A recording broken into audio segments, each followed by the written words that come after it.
yung may picture sila, actually, na-surprise nga ako nung nakita ko yung picture nila eh. May picture sila doon sa Baguio. Totoo yan. Totoo po, sir. Nagpag-picture sila ni Sir Kerwin sa kayong asawa niya. Anong taon yon?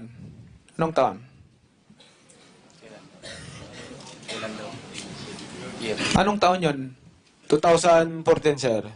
As according to our operational researcher, it reflect November 19, 2015, sir, at Residencia Alexandra along number 76 Palma Urbano Street, Baguio City, which is around 2.5 kilometers just across Shanom Street, sir, within the periphery of the Central Business District, yung location, sir, ng hotel. Dayan, sabi mo 2014, 2015 naka-record dyan. Yun po kasi natatandaan ko, sir. So nakalimutan mo yung taon. Yung 2014 lang po ang natatandaan ko, sir. No, nag-check-in ka sa Alexandra Hotel kasi ikaw ang pinag-check-in ni Kerwin.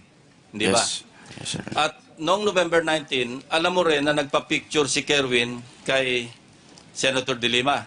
Yes, sir. No. So maliwanag na hindi 2014 kung hindi 2015, nando sa Baguio, kayo, si Kerwin at si Senator De Lima, kasama na rin si Dayan. Of course, hindi mo naman kilala si Ronnie Dayan at that time, hindi ba? Yes, sir. No.